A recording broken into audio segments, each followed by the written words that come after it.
Hello, everybody, and welcome to the Narcissistic Abuse Recovery virtual meetup. If you can hear me, can you please give me a thumbs up or chat me a yes? I will turn my video in just 1 second.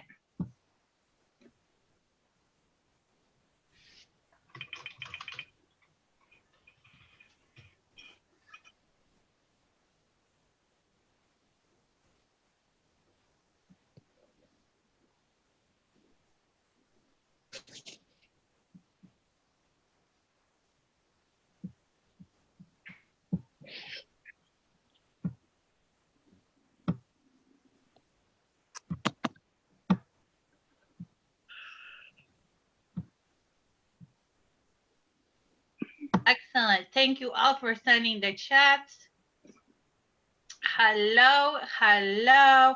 I see Nancy and MH and Ann and Ariel and Lisa and Joanne and Liz and Marianne and Pippi and David and a whole bunch of other people that are on the phone. Welcome, welcome, welcome. You are in the right place if you are struggling with recovering from narcissistic abuse, or if you don't know if you're recovering from narcissistic abuse. Hopefully tonight we will give you some answers. So how this meeting usually goes is I will talk for a little bit and then ask for some input from you. Like, what do you think? Where are you at? What's going on? Because of the format of the virtual meeting, I cannot turn on everybody at the same time because then we get a lot of feedback. So if you would like to chat, if you have a question, if you have a comment, feel free to type it in the chat and then I will go to you when I'm in the middle of like a break. Tonight, I want to share with you how to recover, the 5 pillars to recovery and what they are and how to get there. And I also want to share with you my story and who I am and why I do this. And I also invite you to think of a question that you really want answered, like not as in like, how do I know if I'm really with a narcissist? Like, okay, you can totally ask that, but I mean more like if something that it's really profound and like scary for you, like something that you're honestly afraid that if you don't get an answer to this question, you might not be able to move forward, right? I just put that out there for you. And you don't have to go that deep if you don't want to. All questions are welcome.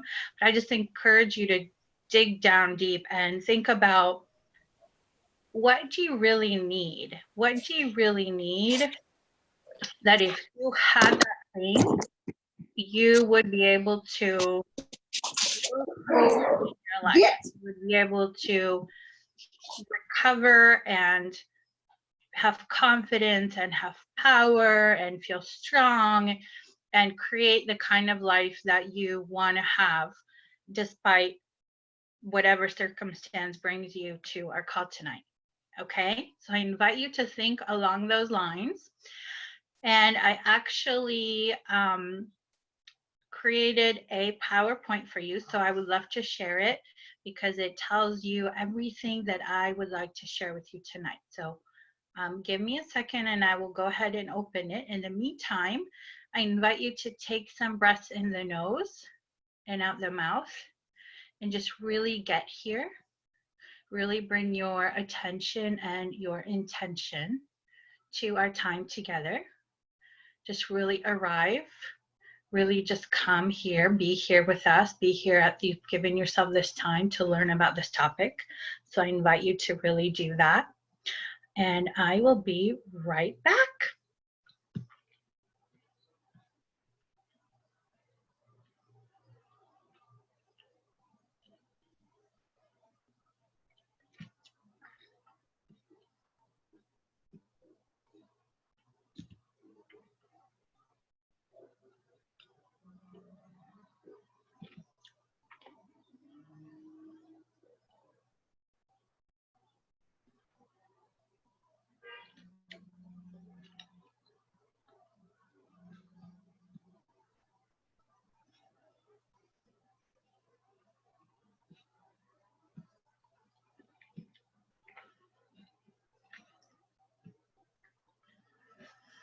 I see Ariel and Marianne have their hand raised.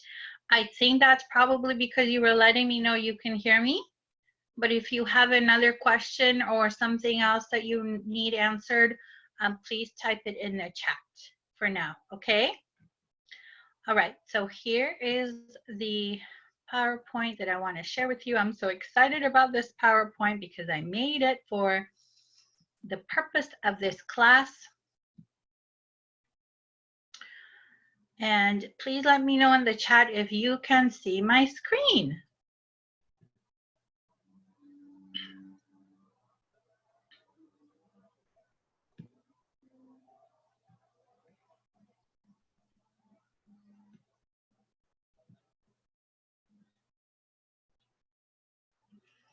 Thank you. I see a chat. I see a few chats. Yes and yes. Thank you, PP. Thank you, Nancy. Thank you, Jason. Awesome. Okay. Thank you, David. I got a yay from David. Okay. Now, I'm trying to do this presentation. I don't know why it's not working for me. Oh, there we go. Okay. So, 3 pillars to thrive after narcissistic abuse. And I wanted to share with you the most important things that are necessary for you to be able to move forward as quickly as possible from this situation, okay? So here we go. So healing to thrive, I just want to let you know a little bit about me so you know who you're talking to or who you're listening to. I'm a certified master coach, and that just means that I studied to be a coach. Like I actually did like the equivalent of a master's degree in training and research in it. I'm also Reiki healer, and my name is Amelia, by the way, if I haven't said that yet. I'm 42, so I've done 22 years of research, therapy, and coaching on this topic. I didn't always know that I was dealing with this topic because, of course, we didn't have a name for this before. But now that we're here, that's what I've been working on for 22 years, believe it or not. I've been leading meetups since 2015 here in San Diego live and virtually online. I'm the founder of Worthy of Love, which is an organization that works with restoring and reclaiming our lives after narcissistic abuse and creating healthy relationships. I've helped thousands to heal. I'm working on my book. Now we're in 3 cities in California. We are in San Diego, Los Angeles, and San Francisco. This is me. I made all the succulent garden things because I love succulent, you guys. That's one of my hobbies, is making succulent arrangements. And I live in San Diego with my soulmate, my 5-year-old daughter, and my dog, Bernie. He's a big Rottweiler. And I'm trying to go to the next slide, but it's not letting me. Oh, okay. So there's my family. That's me, my hubby, my Alessandra, and I put this photo here on the left of this lady with her outstretched arms in the field because I feel free, you guys. I feel free. I'm free of the trauma. I'm free of years of effects of this situation, narcissistic abuse. I'm free to create my life. I'm free to live my life on my own terms. I am just very, very grateful and very, very free and live a really, really wonderful life. It was not always this way, though. I want to tell you a little bit about my family, just so you understand where I come from and why I do this work. This is on my wedding day, and you see my husband and me, and then on my left side here is my mom and her mom, and on the other side is my dad and his mom. And these are my parents. They got married when they were very young. They were students in college. They lived in a single dorm room, and that's when they had me. and they loved me, they cared for me. I wasn't exactly planned, but it wasn't like they didn't want me, although you could argue either way. At that time, of course, they didn't have birth control. And that was in the 70s. I was born in 78. And then they eventually emigrated out of communism from Bulgaria. And that's where I was born. And they came here to the United States. Our family was separated for many years. I had a lot of trauma from the immigration itself. And I thought that was the reason why, things were wrong. And what was wrong was I had fibromyalgia, I had anxiety, I had depression, I had insomnia, I had terrible relationships, I kept dating emotionally abusive people, I kept ending up in friendships that would suddenly end and I wouldn't know why. And basically I felt very, very, very lonely and very, very dysfunctional, but I did not know why. And there was no proof. As you guys probably know, one of the problems that we have with narcissistic abuse is that there's no bruises on the outside. So, and we can't point a finger and say, oh, well, this person was alcoholic, therefore they were dysfunctional, or this person was a drug addict, right? Like, there was none of that in my family. My parents were scientists. They made six figures. And there was no overt dysfunction. So when I started therapy, I remember my grandmother and my father and my mother thinking that it was pretty ridiculous, that there was really nothing wrong with us. Like, why would I need therapy? Meanwhile, just to share with you, at 12 years old, I wanted to kill myself. Again, not knowing why, right? So what I want to share about this photo, what I want to share with you is what happened and how narcissism came to be the functioning, let's call it the functioning method for my family and where it came from. So I'm hoping this will give you some insight into possibly your family or what you're dealing with.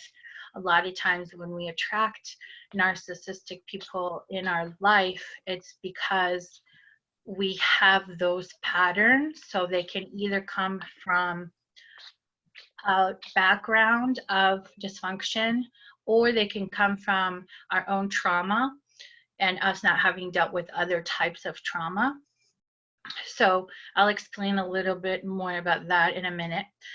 But what I want to tell you here before I move on to the next slide is that my mom was what you would call a somatic, vulnerable, passive narcissist. So that would be like the most specific description. So basically, she was always ill. She always needed attention. She was always the victim. She tried not to be the victim. She tried to make it like this was normal. But my experience growing up was that my mom, through her illness, was always basically like the point of attention for the family. And I was growing up, I was a teenager, I was an only child, and I didn't really get any of my mom's attention or my dad's attention. I would stand here telling you I didn't get the nurturing that I needed, or the help that I needed in the transition from the countries, or the help that I needed in adolescence, or the help that we all need growing up and making our way from childhood to adulthood. My dad was a charming narcissist.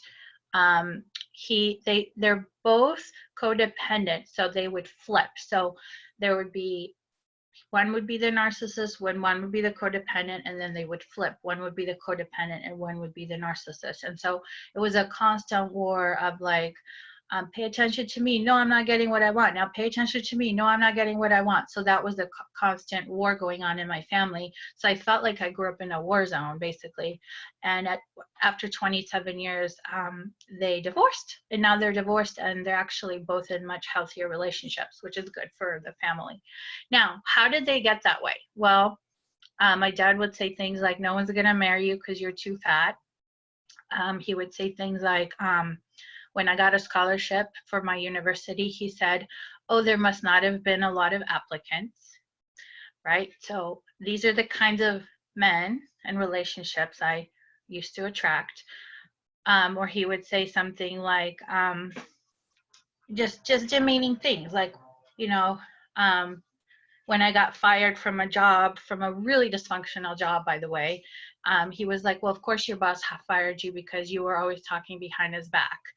And it's like, well, the situation was dysfunctional. So of course I was talking about the dysfunction that was going on. So basically, like, the feeling of like, never by my side, it's all my fault, I'm the one to blame, I'm not good enough, right? Now on my mom's side, it was a ton of expectations. Like, I was expected to basically be her garbage dumping ground, like all her, and you probably have read this if you've been researching this topic, that for people who have narcissism, they project their disowned, what we call shadow. So basically it's the negative things that they don't want to own, that they don't want to see about themselves. They project it on others, and then they feel justified in demeaning those others because they're projecting their own negative traits that they demean themselves for. And because they're in a constant state of self-victimization, they actually hate themselves, but they have this other persona that functions. And so I'll talk a little bit more about that, so feel free to ask me more questions. But for my mom, it was like, basically, I was not the daughter she wanted. That was very clear. I was always disappointed. She was always disappointed in me. Always sad. I always like wasn't doing enough of this or enough of that. And when I tried to do those things for her, it was still never good enough.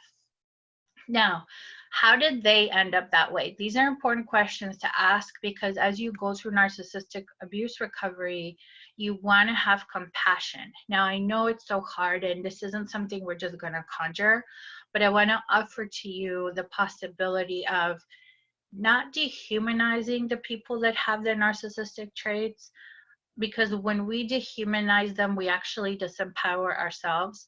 Our compassion is our power, and I'll explain a little bit more about that too, but it's important to understand where they are coming from so that we can break the cycle, so that we can have insight into how that behavior originates and why people are that way, so that we can choose not to, moving forward in relationships, we can choose not to condone it. We can choose to protect ourselves. We can know how to protect ourselves.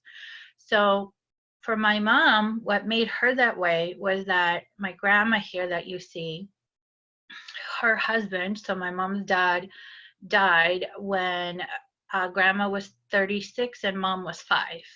And so what happened is grandma became very depressed. I think it was 10 years that she wore black, right? Like, she mourned, she never remarried. All the attention was on her, for her anxiety and for her depression and for her loss. And so my mom has an older sister who is 14.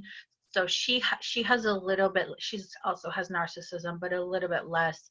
But my mom just did not get what she needed. She did not get her needs met. She did not get any attention. She had to walk on eggshells not to upset her mom. She was constantly focused on taking care of her mom emotionally, not to mention that she herself was also very sick at that time. She had asthma and things like that. So my point here is, if you are interested in the mother-daughter dynamics, if that's you, I recommend a book by Carol McBride. It's called Will I Ever Be Good Enough? And it talks about the dynamic of what can be the instigating cause of a narcissistic dynamic. And definitely illness, death in the family, and other traumas, war, other loss, right? Those all can be instigators of a narcissistic abuse or narcissistic dynamic. So that's what happened on my mom's side. So for her, she basically, in many ways, just remained a child for a long time, and it just was not, there was not really any room for like a healthy relationship with her. So I felt very abandoned and very alone from that growing up. And then on my dad's side, oops, his mom grew up very poor. So when she had her family, she became a teacher, then she became the principal at a school.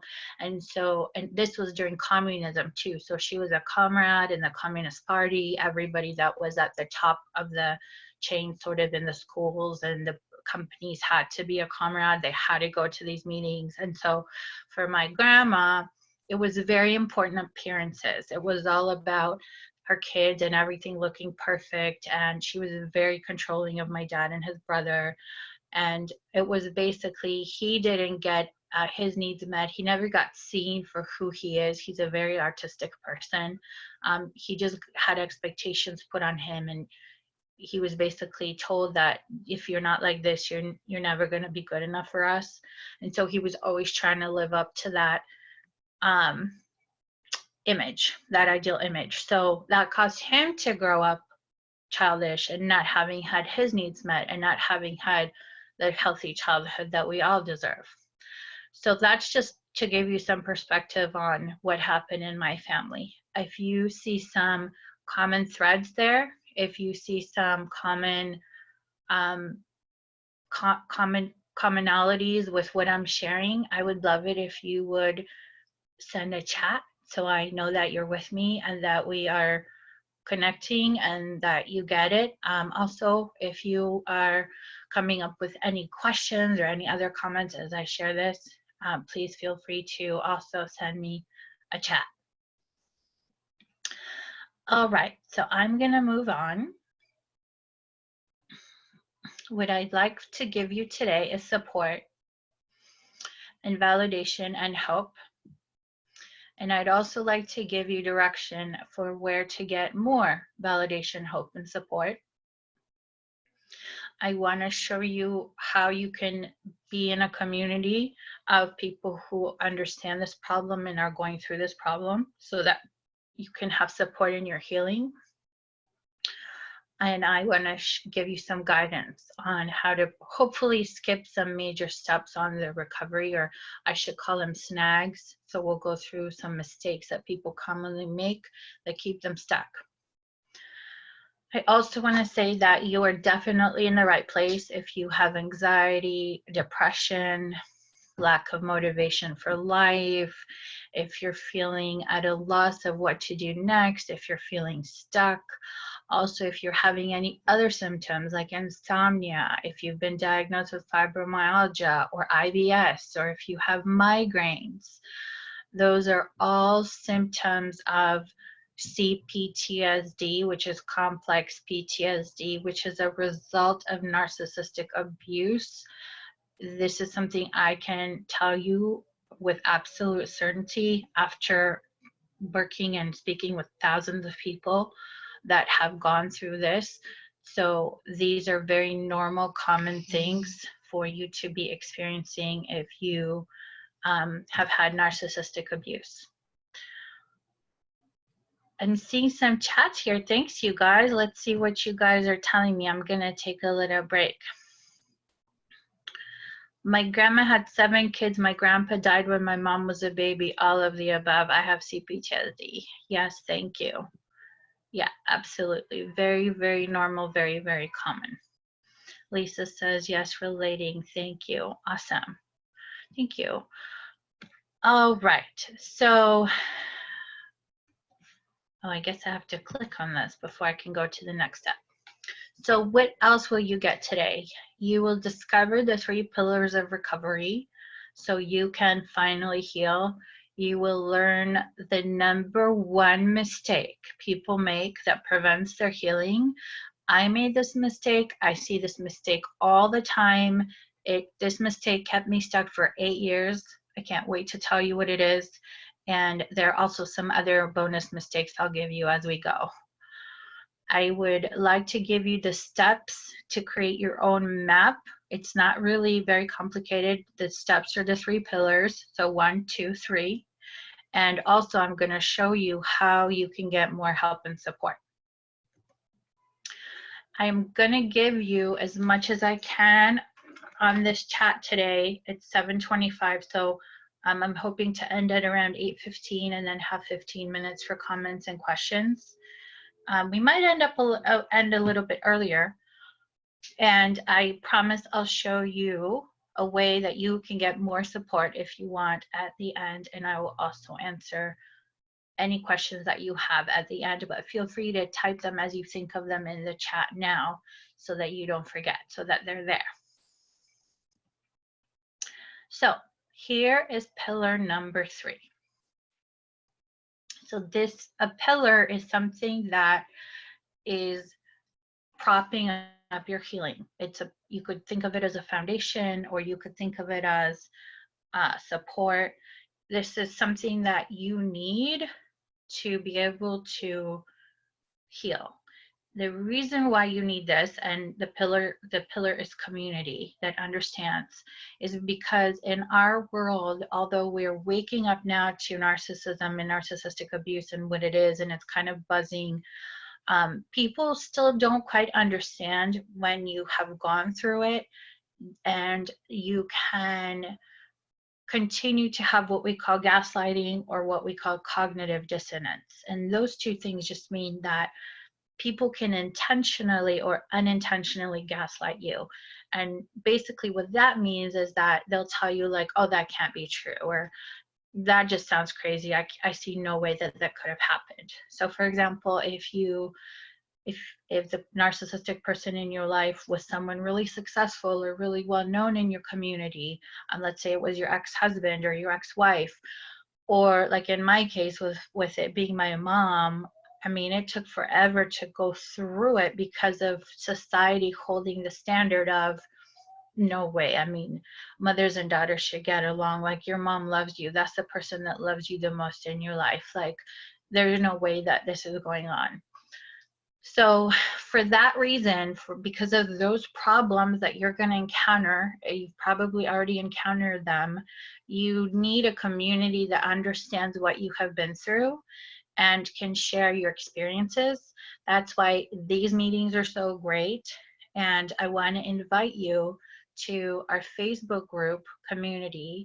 We have over 4,000 members in there, and people share about their lives, what they're going through, what they're learning. I pop in there and comment. We have other moderators. People ask questions. I try very hard.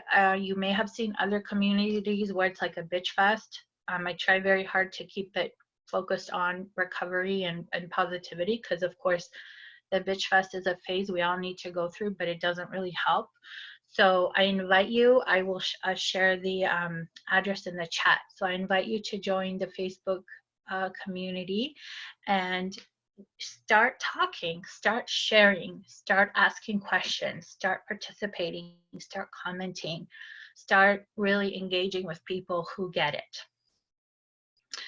We also have a second community of people who work closely with me, and they're really committed to healing.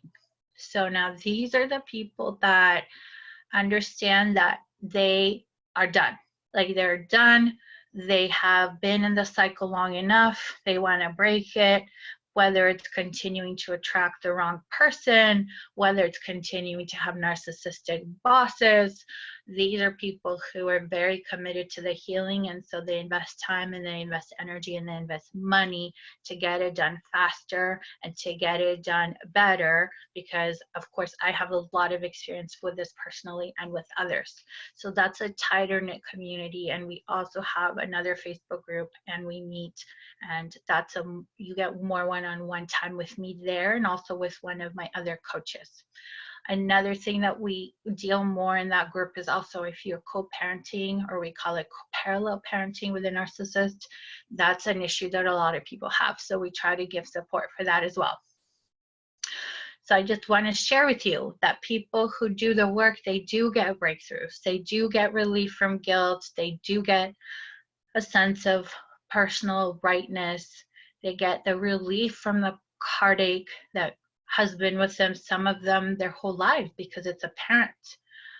They do start feeling like they're not alone, and they start really putting the solutions into action in their life and having success in their life and in their relationships. So pillar number 3 is a community that understands what you have been through. Okay, I'm going to take a little break. Feel free to chat questions or comments. I'm just going to take a little drink and we'll have a little breath here.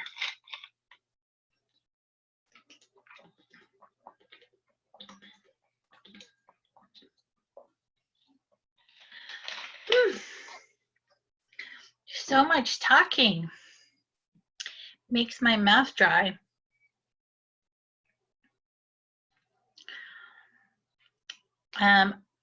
Okay, so yes, I will elaborate on CPTSD.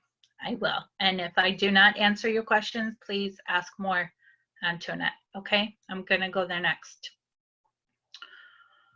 Thank you. Okay, so let's go to pillar 2.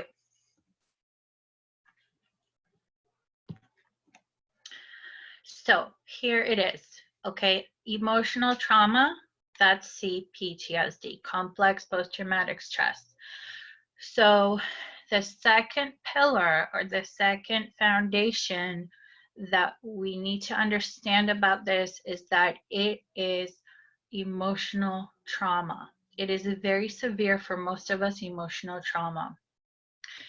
You may be having nightmares, you may be having flashbacks, you may have insomnia, you may be getting panic attacks. I can share with you that personally, I would have panic attacks every time I saw that my mom was calling or that my dad was calling.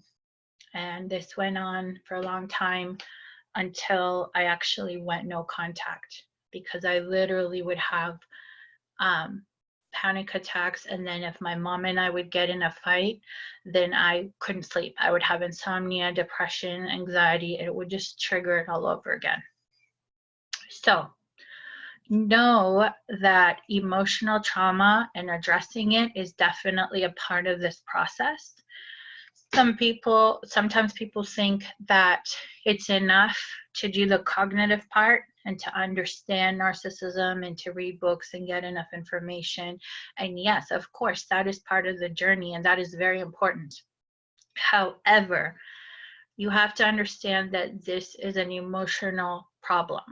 It's actually also a spiritual problem if you happen to be someone who believes in the spiritual side of things. It's an emotional and spiritual wound, if you will. So it does need to be addressed as such. So what I recommend is that for you, just know that, research CPTSD, research emotional trauma, know that this is a component, okay? That already will give you a lot of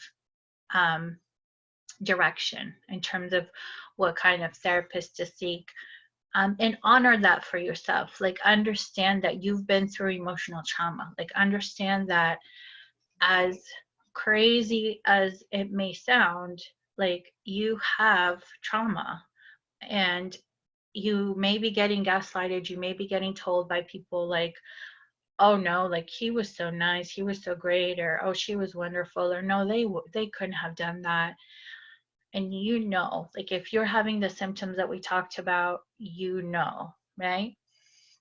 So you want to address the trauma with the guidance of a trauma specialist. I want to be very clear that that is not what I do. That is not what I do. I do help you address the trauma and integrate the trauma and release the trauma. I can help with that, but I'm not a trauma specialist, although I'm a trauma recovery person. So I understand trauma very well, especially emotional trauma. So let me give you some tips about how to address the emotional trauma. In our community, so in the Facebook group, we share people's experiences and what they have used to recover. So a lot of people have used these methods.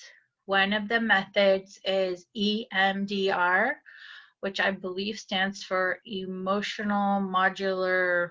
Maybe somebody knows that. Feel free to chat me if you know what EMDR stands for. I can look it up actually. It's completely leaving my head right now.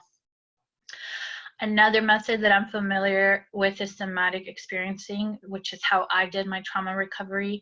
There are so many, I mean, there's not a ton of methods out there, but there's another one that's like called energetic trauma release.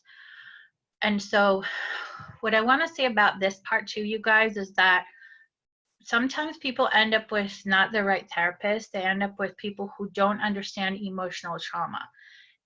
And what happens is if they try to apply CBD, or what is it? Not CBD, the cognitive therapy, where it's like you think this, then do this, then do this, that won't work. That won't work because of the emotional trauma, because you'll have the fight, flight, freeze response coming up. And that is not something you can control with your head. You have to resolve the fight, flight, freeze response in your body. So what I recommend for you for that, for understanding how that works and what it is a book by Peter Levine. He's a trauma specialist. He studied trauma for 25 years. He's retired now, but he created this method, the somatic experiencing method, which is a way of resolving trauma in the body and in the emotional system of the body. In my work, I call that our human animal body, our human animal self. So if you have insurance and you can get therapy, it's best to look for a therapist who understands trauma. Not so much, it's not that important that the person understands narcissistic abuse, because that's not that common yet out there. It's the first criteria I recommend you look for is that they understand trauma, because if they understand trauma, or if they practice EMDR, or if they practice somatic experiencing or other methods for addressing emotional trauma, then you will get a lot out of that methodology and type of healing and type of therapy, and you will get a lot more from that than you would from somebody who understands narcissism but doesn't help you address the emotional trauma. Okay, so that's my tip for you. I'm seeing questions and comments come through. I love it. Thank you, guys. Oh, David, yes, that's right. Eye movement desensitization therapy. It is used to help PTSD and to connect. Oh, eye movement desensitization and reprocessing. Exactly. Thank you, Raya. Yes.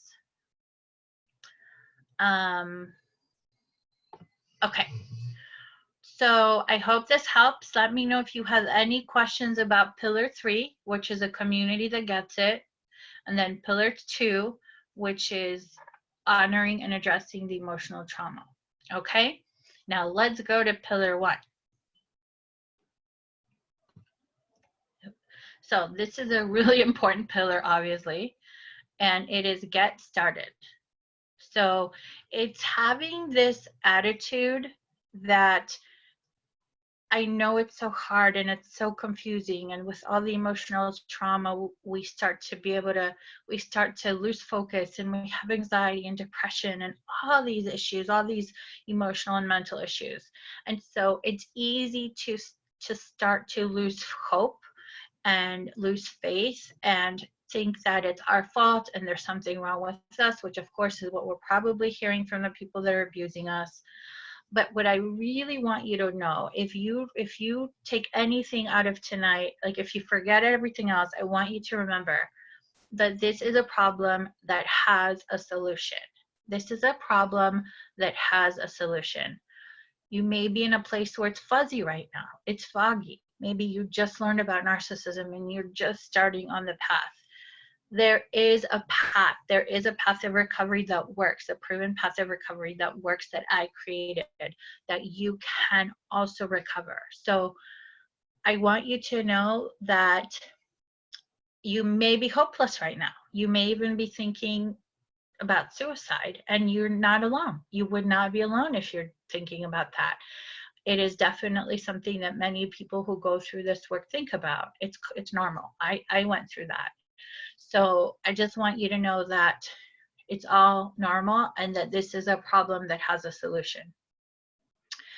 The other thing is staying in action in seeking or implementing the solution, right? So when you're in that momentum, where you're in the momentum of reaching out versus isolating, which is what we tend to do when we have depression, when we have anxiety, when we feel guilt and self-doubt and self-blame, we start to isolate. And so this is to remind you that this problem has a solution, but the solution isn't gonna like land on in your lap. It just is a little bit more hairy than that. You probably already know, which is why you're here. It is something that it has a solution, but you need to stay in action to get help, because it is not something that we just can overcome alone and with a snap of our fingers. There's a lot of cognitive pieces, there's a lot of emotional pieces that need to get reorganized in order to recover. And so you want to notice when you're getting into guilt and when you're getting into self-blame, when you start isolating or feeling lonely, when you start maybe thinking about that you'd be better off not being here, or feeling unworthy, that you're never going to have a good life, or you can't have a good life, or just feeling hopeless, which is all normal, by the way, with this, is just, I want you to remember that this is a problem that has a solution. So once these are addressed, once the trauma is addressed, and once this foundational pillars are in place, you're actually going to start to feel a lot better, and you're going to start to wonder, okay, well, now that I dealt with the mess, how do I create healthy relationships? How do I make sure that I don't repeat these same mistakes again? How did, like, what in me caused me to miss possibly any red flags or any signs? If you're dealing with romantic relationships or dating or marriage, you probably already know that if you had narcissistic abuse in your home, you tend to attract that, because that's your model of love. So once you go through the recovery, you're going to start to ask, okay, well, then how do I create a healthy relationship? How do I pick a healthy man or woman? How do I know if I'm ready to have a healthy relationship? So all these things are the part where coaching comes in. That's the part where once you've worked through the trauma and you've gotten to a place where you're really ready to thrive, that's more the realm of coaching.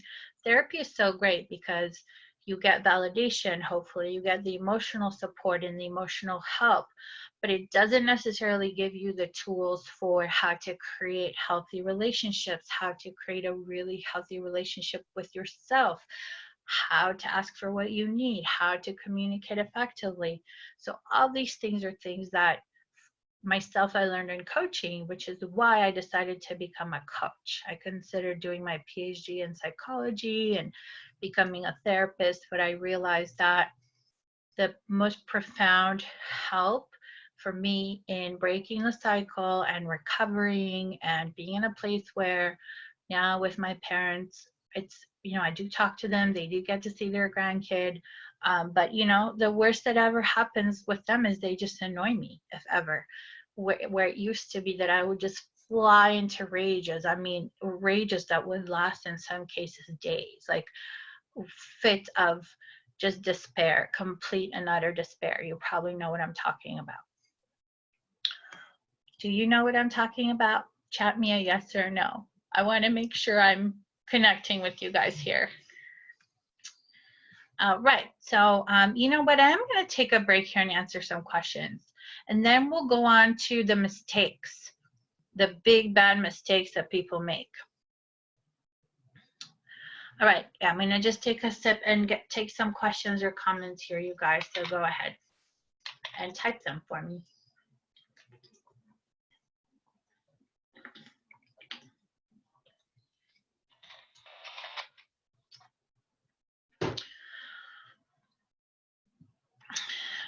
Okay, let's see.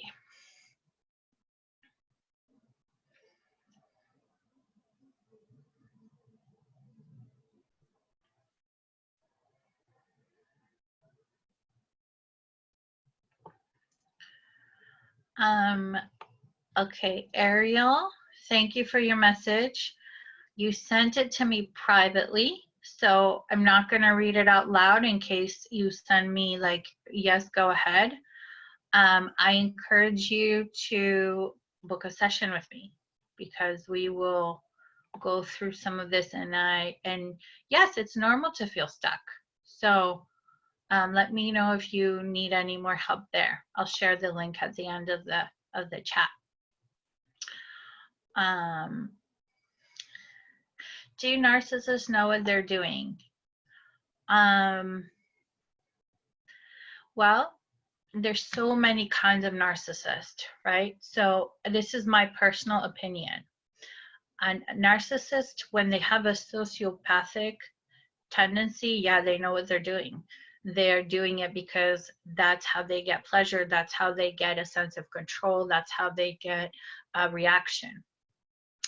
I think narcissists, like vulnerable narcissists or the victim narcissists, they don't know what they're doing. They're just doing it because they're manipulating for attention. They want attention. They're hungry, right? You probably heard the term like a vampire or a soul sucker, right? Like these are people who they're so deprived inside. And now I'm talking more in the spiritual realm. They're so deprived inside, they don't have a connection to source. Either nobody ever taught them or nobody ever gave them enough love that they could foster that within themselves, that they are trying to get that life force from other people. And we call that narcissistic supply. So whether it's getting that life force by getting a reaction out of that person, or whether it's getting that life force by controlling the other person, or whether it's getting their life force by demeaning them and then watching them deflate and then knowing that they matter or they have an impact. Like that's the way, some of the ways that narcissists get their quote unquote supply. But I don't think that it's conscious in all cases, because in their mind, it's how everybody lives. That's how you live. You either eat or be eaten, right? There isn't like this sense of like, oh, I can get filled up with joy and love from God or from my meditation or from my yoga or from my spiritual practice. Like I'm deprived. I need to take it from other people. I hope that helps. Let me know if that helps. Okay, I got a yes and a yes exclamation mark. Then I see a comment, I didn't talk for 4 days, but I'm not sure what that means. Antoinette, could you elaborate? Ariel, again, a private message, so I won't read it in case, let me know if you want me to read it. Jason says yes. Do I have to cut them out of my life for good? Okay, great question. Thank you, Antoinette. My personal opinion on this is that this is really you. Like this is up to you. And as you go through your recovery, you will know what you need as you get connected with yourself. So for me, I knew I needed to go no contact. I went no contact for a year after my daughter was born. And then I knew at the end of that time that I was ready again for contact on my terms. There's people that can't go no contact because they're co-parenting. So they have to do very minimal contact. And then there's people who go no contact for long periods of time. So when you say, do I have to cut them out of my life? What I want to respond is you get to decide what you need. And that's one of the things that is so hard for us as people who've recovered for narcissistic abuse. Like we don't even know that we're allowed to have needs, right? So it takes a while for that to click and to start being able to create relationships where you ask for your needs and your needs are getting met, right? So do you have to cut them out of your life? Nobody can answer that but you. Nobody can answer that but you. And as you get in touch with yourself and your needs and you start walking on the path of the healing, you will know the answer to that question. Okay, Antoinette, let me know if that helps, okay? Jason says, I wonder why I still care about the narcissist's opinion of me.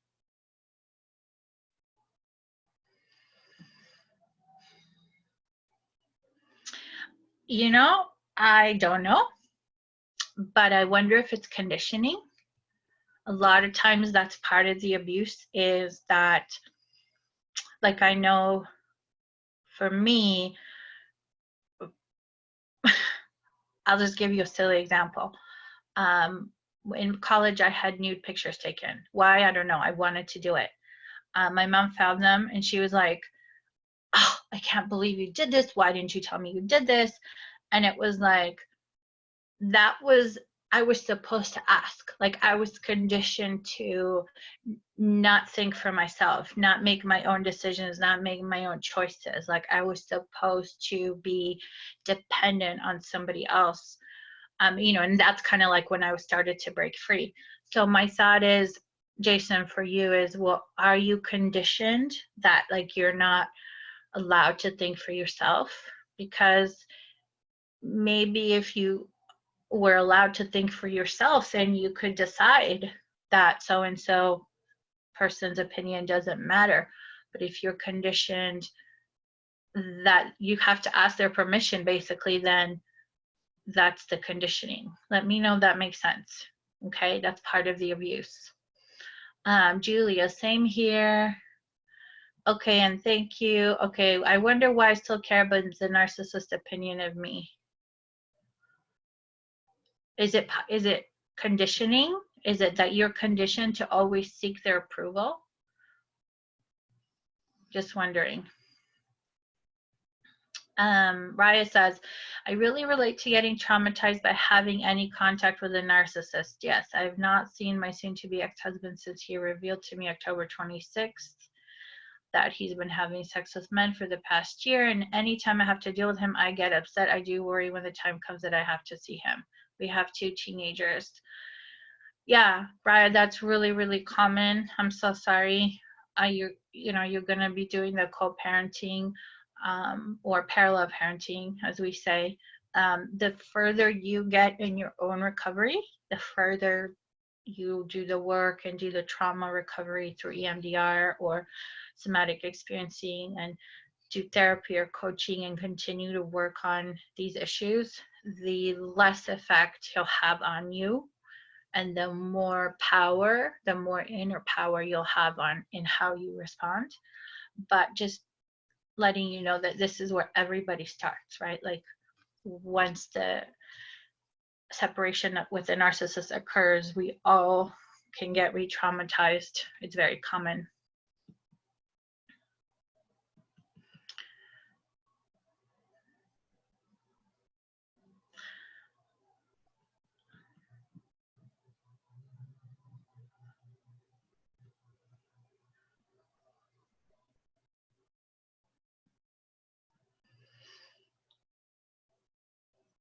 Yes. Okay. Great question. I'm going to take this one from Antoinette. You mentioned God. Can a narcissist be a fanatical Christian? Why is that? Oh my gosh, that's such a good question. Thank you for that.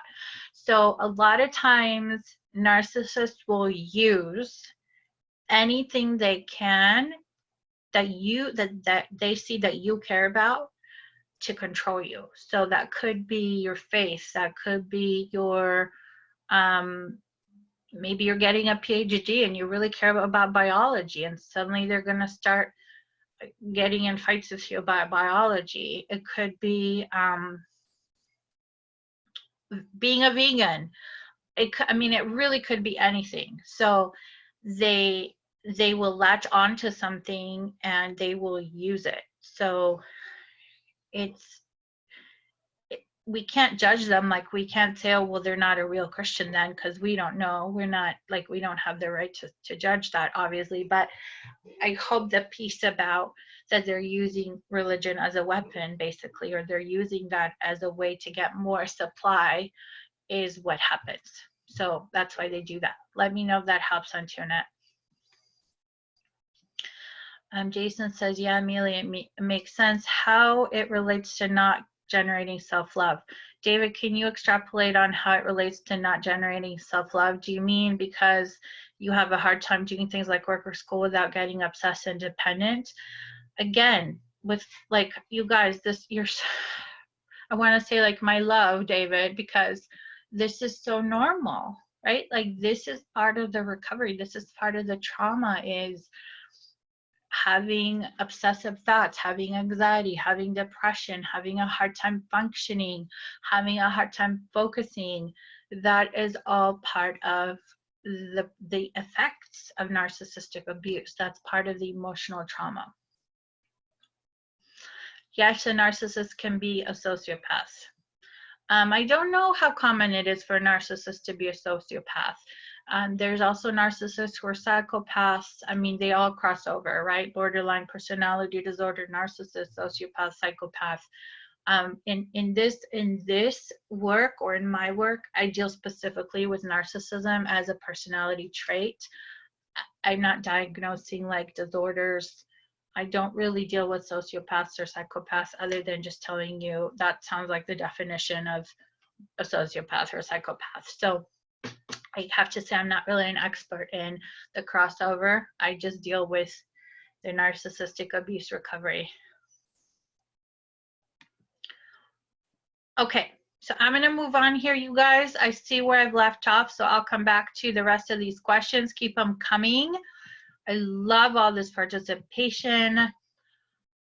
And let's get through the rest of the presentation so we can get to the mistakes.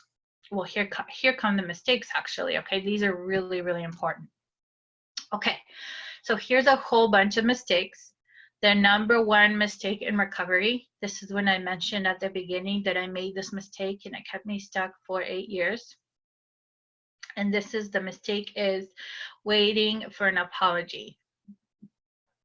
So for me and for many people I see, we have this idea that the person that caused the damage should participate in the recovery. I'm going to say that again. A lot of us have this idea that the person that caused the damage should participate in the recovery. And I'm here to tell you that it's a mistake to think that way. It's normal and it's common, but it will keep you stuck to wait for an apology. So that goes back for, here's a bunch more mistakes that I'll go through. Let me know if you are making one of these mistakes. Tell on yourself right here, right now. Own it, baby. Okay. Number one, thinking that someone else has a role in your recovery. Okay, you guys, I'm going to go on a little soapbox about this. So this one is so big because if the part of narcissistic abuse is making you doubt yourself, making you codependent, making you care about their opinion, right? And so that kind of abuse, because that's the nature of the abuse, when we start to recover and we start to realize that we have to take steps on our own, and we start to realize that the recovery is ours alone, nobody can do it for us. There's some examples I want to give you, okay? So for example, I'm chubby a little bit. My boyfriend in high school used to say that I'm pleasantly plump, okay? Now, I'm chubby because I still deal with some of my emotions with food. I've resolved a lot of things. That's one that's kind of taking a little bit longer. Now, can I have somebody else go on a diet for me? No, I can't have anybody else go on a diet for me. Nobody can do it for me. Nobody can do whatever it is that will help me lose weight, whether it's the emotional healing that then will help me to not reach for sweets or overeat or whatever it is. Like, nobody can do that for me. Nobody. It's mine to do. Or if I decide to do Atkins, or if I decide to do Weight Watchers, like, nobody can do it for me. Nobody. And it's the same with recovery, you guys. Nobody can do it for you. It is yours. It is yours. Nobody can do it for you. people can help you do it for you, right? Like we can go to Weight Watchers meetings. We can use a chart to write down our portions or whatever tools, right? Like there's tools that can help you. Like hire a dating coach, hire a therapist, go to meetings, Overeaters Anonymous, right? Like, but still, you are the one that's doing it. And it's the same with recovery. Nobody can do it for you. You got to do it. And it's yours to do. And further, I want to say, it's yours to create. So your recovery is not going to be like other people's recovery. You're an individual, unique person. So you get to do your recovery the way that you need. And again, here comes that issue with us not always knowing or being connected to our needs, right? One of the main things we work on in recovery. Now, here's a second huge mistake I see all the time. Tell on yourself if you are doing this mistake, which is never removing your focus from the narcissist. Okay, so now what I talk about this is you have, like, if you're looking this way, you have to look away. Like your recovery is not in this direction. Like it's not in the direction of the narcissist. So as long as you're focused on them and what they did and who they told and how horrible they are, you're not healing, because what you're doing is focusing on the narcissist. So if you're focusing on them, you're not focusing on your healing. If you're focusing on them, you're not focusing on your healings. Or, more directly, you're not focusing on you because you're focusing on them. And what you need to do to heal is focus on you. So you need to take your focus away from them. That takes time, that takes healing, but it also takes you understanding that as long as you're facing that direction, you're not going to heal. So what I tell you is do a 180. Just remind yourself, like, I'm going to do a 180. I'm turning away. That's my past. This is my future. If I focus on them, I'm focusing on my past. If I focus in the other direction, I'm focusing on my future. I'm focusing on my healing. I'm focusing on what's possible. I'm focusing on getting support. I'm focusing on creating healthy relationships. Okay? So never removing your focus off the narcissist is a huge mistake. Another one is waiting for somebody to change. We usually wait for them to change, right? We tell them how much they're hurting us and how could they be doing this and how could they be doing that and why are they doing this and don't they see how bad it is? And it's never gonna, they're not gonna change. So if you're waiting for somebody to change, you are SOL. So don't wait for them to change. We talked about waiting for an apology. Another really common one that many of us get caught up in is seeking validation from the unhealthy persons about the reality of the abuse. So don't seek validation from them about the reality. Seek it from your therapist, seek it from your coach, seek it in the Facebook group, seek it in this community, not from the unhealthy person. They're always going to gaslight you.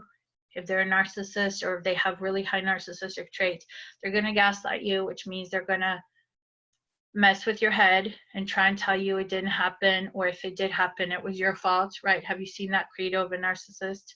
If it never happened, and if it did happen, it wasn't my fault, it was your fault, right? Like, so seeking validation from them, I promise you, is a complete waste of your energy and time. Seek validation outside of that relationship. Seek validation outside of that relationship. And going back to pillar 1, not from just anybody, because people who have not had narcissistic abuse, they're not gonna get it. They're not gonna get it, and you're gonna end up feeling more alone, more guilty, more weird, wondering what's wrong with you. So that's why pillar 3 is so important, to share to get validation from the right community, from people who get it. It's normal to need that validation. It's normal to seek it. That's part of the recovery process. You need that, but do not seek it from the unhealthy people and do not seek it from people who do not get it. Okay, now here's another huge mistake. And again, I confess that I did this one for so long, telling the narcissist how you feel and expecting them to finally get it. We can look in the dictionary at the definition of insanity, right? Doing the same thing, expecting different results. We already know, I bet every one of you here knows that telling the narcissist how you feel and expecting them to get it is crazy, yet you probably still do it. And again, that's normal because you're seeking validation, and it's the nature of the abuse to think that someone else has a role in your recovery, so you're trying to engage them in that. It's a recipe for disaster. They will not get it. You will get gaslighted again, and you will have cognitive dissonance again, because they will likely tell you how great they are, or how they do all these amazing things, or how all these people think they're amazing. So how come you're the only one that thinks they're crazy, right? And that's called, what that creates is what we call cognitive dissonance, which is that you have a certain perception of reality, but then this other person is trying to tell you that you're wrong, and so you're basically confused. You have cognitive dissonance. It's like, how could this person be doing all these terrible things while at the same time be like a star in the community, or like the best doctor in the hospital, or whatever, the most charming, right? So that was my dad. Very charming, very charming. You know, I would share some of the things. But your dad is so nice. Oh my God, they're so nice. She's so nice. Your mom is so nice. They're so nice. All right, so here's my tip for you on the mistakes. What if your healing is yours to create? What if feeling healed and whole is yours? You get to create that. And if you had that, what would you do? Okay, I'm going to stop for a second there. Answer me if you can.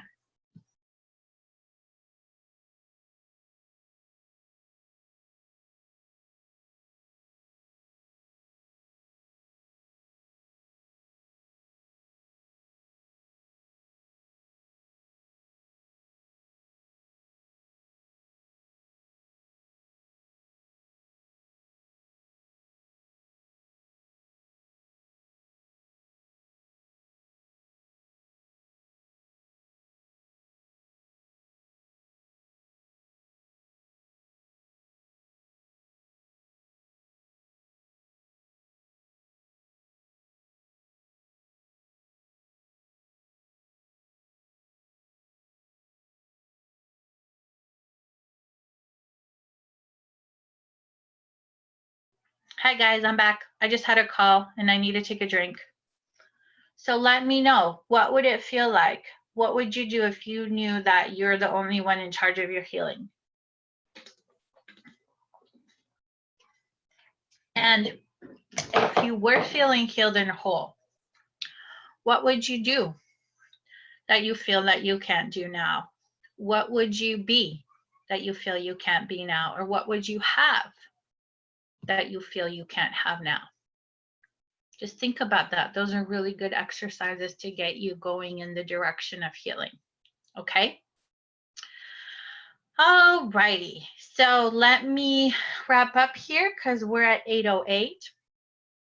So I'd love to invite you to a one-on-one session with me. I call it a love and confidence breakthrough session.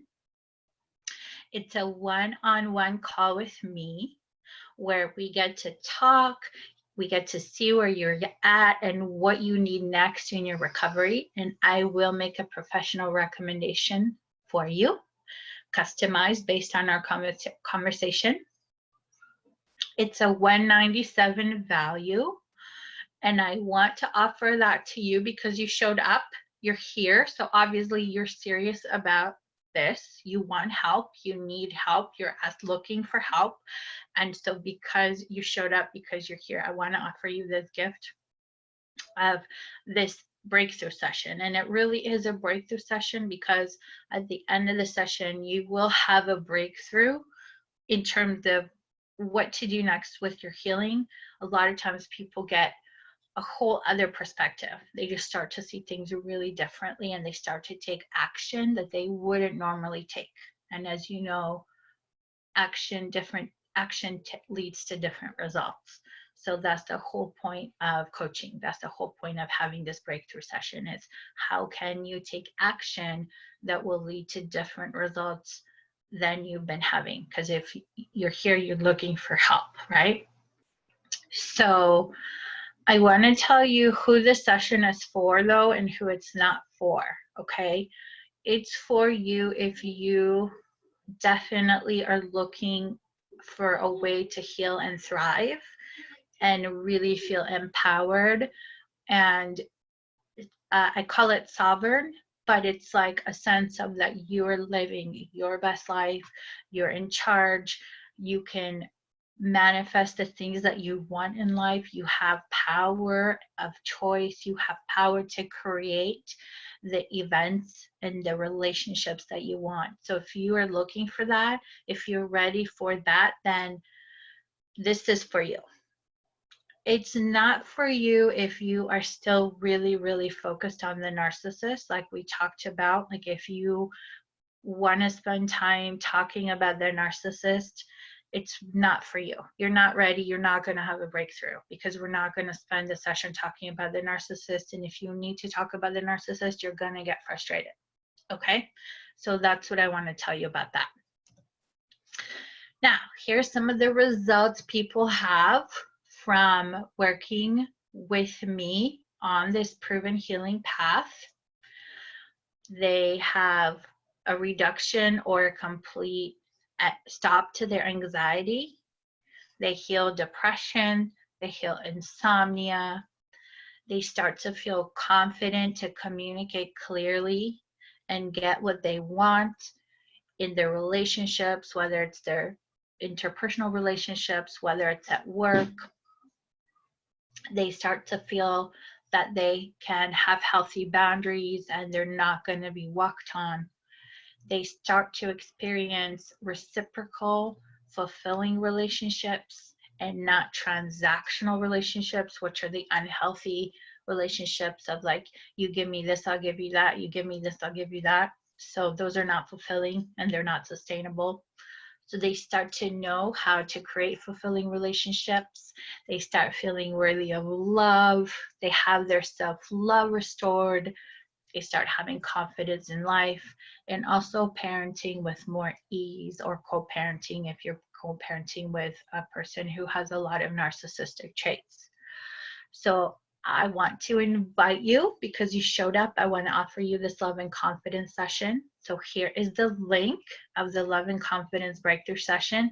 Write that down or go ahead and click it and book on my calendar directly. You will get clear on your next step, and we actually go through and create a series of steps for you, which becomes your recovery map. So it's a very, very, very valuable step in the right direction for you in getting started to solve this problem, because like I said, this is a problem that has a solution. Oops. Okay. So I'm going to keep that up there, and I see we've gotten a lot of chats, so I will go ahead and answer the chats. Oops, what did I do? And feel free to chat me anything else, any other questions or comments, or any other thoughts you're having, or anything else going on. All right, so let me go back to here.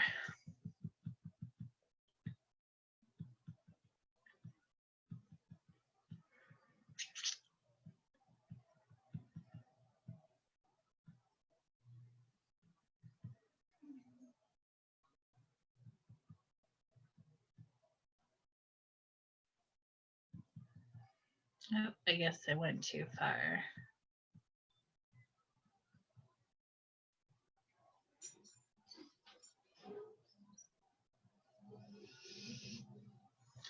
Okay, Nancy says, I broke up with a narcissist due to his cheating on me, yet I'm not angry and somehow feel comforted when he texts me or emails me. Why can't I get angry? Interesting. Let me see for a sec. Let me think about that for a second.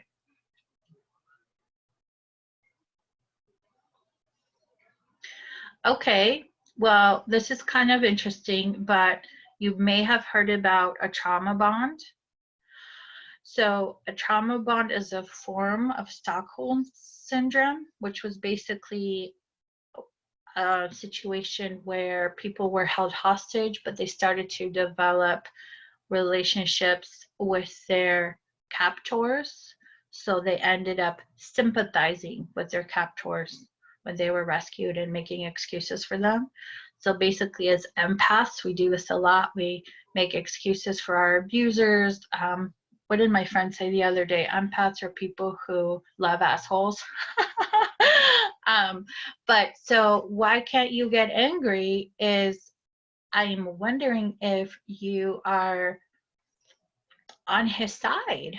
Like, are you making it okay in your head? Are you like really just having a lot of compassion and empathy for him and telling yourself that it's okay that he cheated because A, B, C, D? I just wonder. Let me know, Nancy. Ariel, you would like to book a session. Okay, great. So there's the link. Calendly.com, worthy of love, and then book a love and confidence breakthrough session.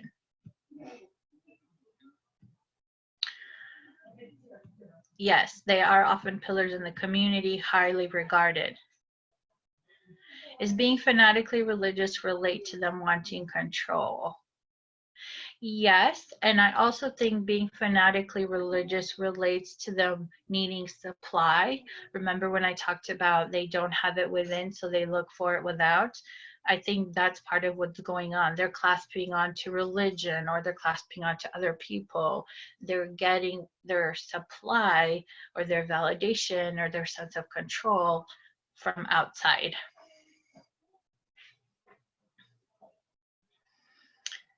Jason says, Nancy, I can't get angry either, but the narcissist can rage at us. A lot of people are narcissist.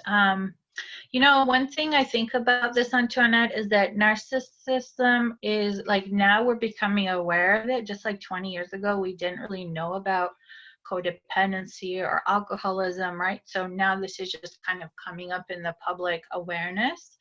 And I would love to share with you why I think that is. If you ask me that question, I will answer it, but I don't want to go there because in case no one is interested.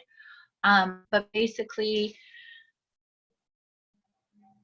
I think it's not that there's lots of people that are narcissists. I think that we're noticing them now more than before. That's the first thing. The second thing is we have a very superficial culture, right? Like, we live in a culture that is very, it deprives us of what we need as human beings. It deprives us of what we need as spiritual beings. It deprives us of what we need as emotional beings. It deprives us of a lot of things, this culture, right? The way it's set up. And again, you can ask me why I think that is if you'd like. I will talk about it, but I'm not going to go on my little soapbox if no one cares. So yeah, are there a lot of people that are narcissists? Yes, I think there are a lot of people that have traits, and you know, it's a spectrum, and some people have a lot of traits and some people have a few traits, and having a few traits is healthy. Having a lot of traits starts to get in the way of having healthy relationships. So it's, you know, it's a spectrum, and I think we all have some narcissistic traits. And I think it's healthy to have narcissistic traits, because if you don't have narcissism, you don't have esteem, then you become very codependent. You have no sense of self, right? So you want to have a healthy sense of self, not a false sense of self. And so there's a middle ground. So yeah, lots of people are not in the middle ground. Lots of people either have a grandiose sense of self, or maybe they have no sense of self, which would make, if they have a grandiose sense of self, that would make them narcissists. If they have no sense of self, that would make them codependents. It is common to see sociopathic behavior in narcissists. The lack of remorse is the hallmark. It's possible. I would say sociopaths are usually narcissists, but not all narcissists are sociopaths. So I hope that helps, Raya. Staying angry at the narcissist is holding me back. Okay. I agree. I'm struggling with my anger. Okay, you guys, I want to talk about anger. Anger is very healthy. Outrage is very healthy. Okay. You need your anger and you need your rage to actually protect yourself. It is the human animal / fight, flight, freeze response. It's the fight response. What's important is that you use that energy towards your healing and not stuff it down. So what I mean by that is acknowledge your anger, acknowledge your outrage, acknowledge it as normal, acknowledge it as healthy, acknowledge it as power and energy for you to get help and heal and take that first step towards solving the problem. Use the energy of the anger to move you forward. Don't hold it in, don't stuff it down. Don't pretend that you're too good for anger, because none of us are. Anger is very healthy. Anger is like a screwdriver. It's neither bad nor good. It's how you use it. It's the same with money, right? Like there's things that we have that they're normal. It's normal to be angry when we're disrespected. It's normal to be angry when our boundaries are crossed. I used to think that a bunch of stuff was wrong with me. It's nice to be where I'm right now in my recovery. Oh, good.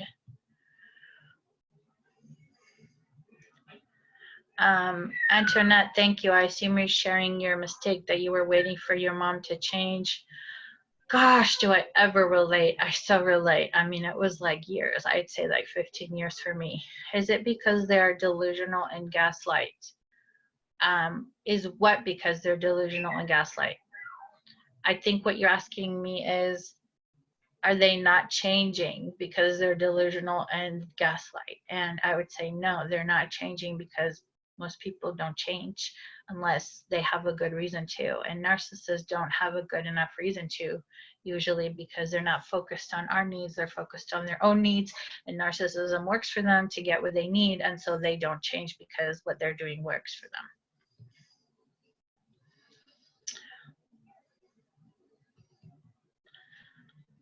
I said to my mom, don't you get it? Exactly. No, they don't get it. Sorry, you guys. My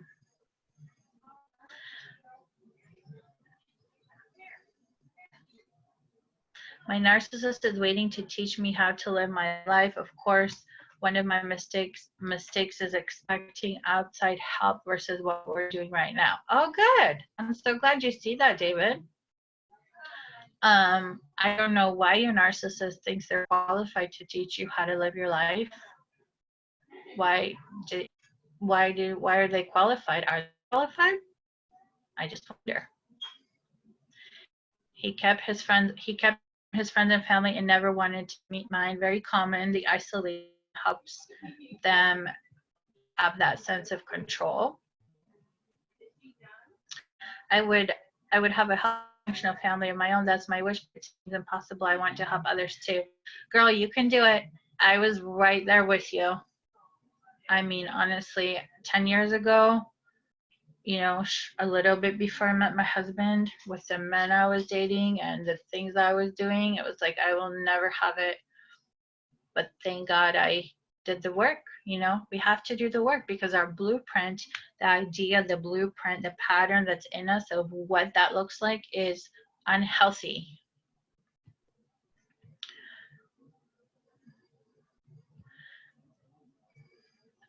Hannah, great comment about I'm most concerned about my children being destroyed by the other parent who is a narcissist. I'm slowly healing myself through education. I'm so frightened for my children. Okay, thank you for sharing that. This is very, very normal. Lara and I work with this. Lara has 2 kids and her ex is a narcissist. She's my co-coach. And I have worked with a lot of parents. So here's my 2 cents. Hopefully this helps you.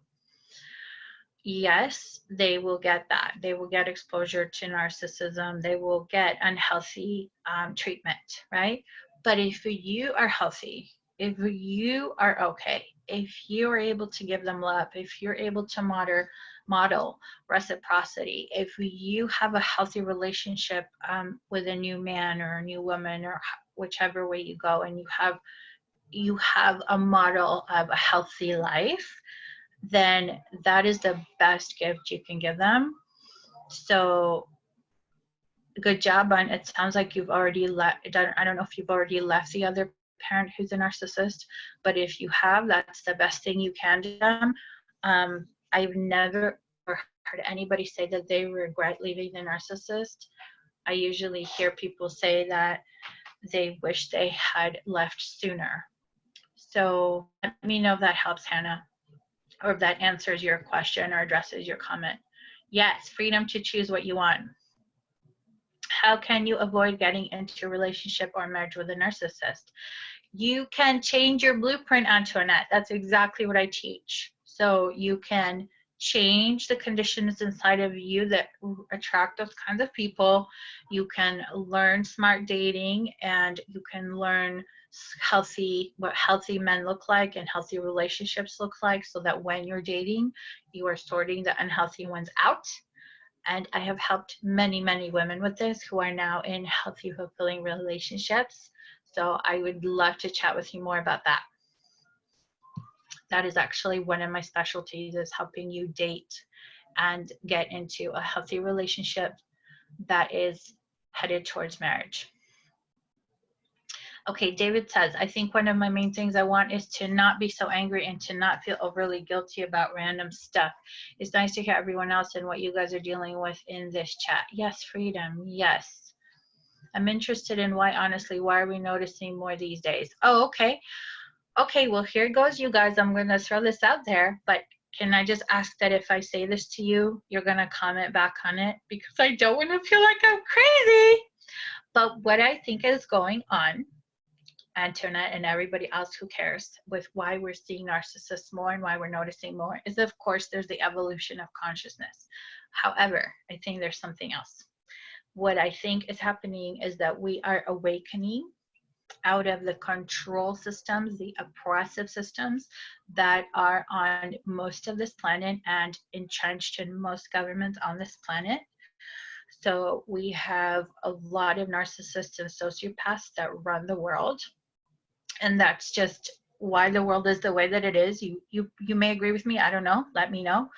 And this is, I think, an awakening. Now we are coming to these realizations, and I'm seeing that a lot of people who come to this work, who come to recovery, who do the recovery, who do the work of breaking the blueprint and then creating a healthy relationship, they actually can reclaim their power to such a degree that they start to manifest their life. And what I see is that nobody can hoodwink them anymore. Nobody can pull the wool over their eyes. Nobody can control them. Nobody can tell them what to do. Nobody can push them. Like, they have their own sovereignty. They have their own power. I think for those of us who have come to this work, I think we're empaths. I think we're highly sensitive people. I think a lot of us are healers. I think this is our awakening to move out of the oppression and the control. Because if you think about it, if you do it in your own life, with your mom or your dad or the father of your kids or the mother of your kids, if you succeed in your life to overcome that and to actually recover, the process of recovery gives you the tools for a powerful, sovereign life. You're actually reclaiming that. So why are we doing it now? Is because we are awakening to our creative power, and we're awakening to how it's being siphoned off by manipulation and control in the media, in society, in culture, in business, in corporations, in government, in schools, like all these ways, right? So my hypothesis is that the recovery process from narcissistic abuse in our private life is what we need to do to be able to overthrow control and oppression on a larger scale. So let me know if that makes sense. So that's why I think we're noticing it more these days, Antoinette. Hannah, do you work with parents who are co-parenting with a narcissist? Yes, we do, Hannah. That's one of Lara's specialties, actually, because she had to go through that. They never admit it. Yep, I get it. That's right. No need for them to change. I know, right? Hard to stomach. No, because how they're getting supply. It's working for them. I'm scared of online dating because I might meet the same types of narcissists. Yeah, and they're there. They're there. So, you know, that's one of the things I do as a dating coach is I help you know how to spot them, how to sort for them, how to not engage with them. Once you change also your blueprint, it's no longer attractive and you can see them from a mile away. I actually have a video on my website of one lady. She talks about it. She's like, I can see the narcissist. She has a French accent. She's like, I can see the narcissist a mile away. And she talks about how going through the dating work with me changed her ability. So Antoinette, it's normal to be scared, but that's a problem that has a solution. Okay. Nancy, I'm a nurse, so I have a lot of empathy, especially for my patients. Are we all victims of narcissist, overly empathic caregivers? Nancy, I see that. I honestly see that. I see that most people that come to this work are some type of sensitive healer, highly sensitive person, empath. And I think this is our awakening and our initiation into personal responsibility and personal sovereignty so that we can go to the next level in our world evolution of freeing ourselves and changing all the systems that are oppressive and narcissistic, frankly, right? And let me know if that helps, Nancy. Okay, Hannah, I have left, but my children are still being tortured. Oh, I'm so sorry. Yes, this is very common. The poisoning their minds against me is very common. I am happy to connect you with Lara. I'm sure she would love to talk with you. You might be a better fit to do a session with her than with me since this is your main concern. So let me know, Hannah, if you want me to connect you with her. LOL, okay, I agree. Yes, a lot of powerful people are narcissists. Totally agree. I woke up to my narcissist when Trump got elected. Yes, he was so much more obvious, but so similar. Yes. And Trump has a lot of narcissistic traits, that's for sure. And that's some of the things that make him a good leader, right? Like I was talking about before, there's what's the word? A gradient, right? You need some narcissism, especially as you go up in leadership. You have to have that confidence. You have to have, but you know, too much narcissism is destructive.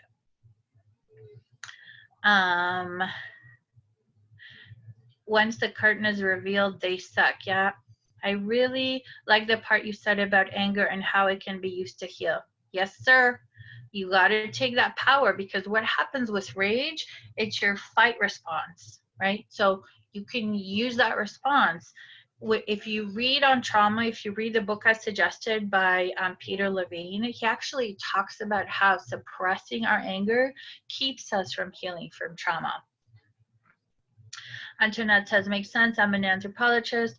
Hannah says, would love to get connected to the friend who has experience with co-parenting. Okay, awesome. All right, you guys. Well, that's the end of the comments. It's 8:33. So I'm going to type you the link to the Facebook group here. Facebook.com/groups/narc thrivers.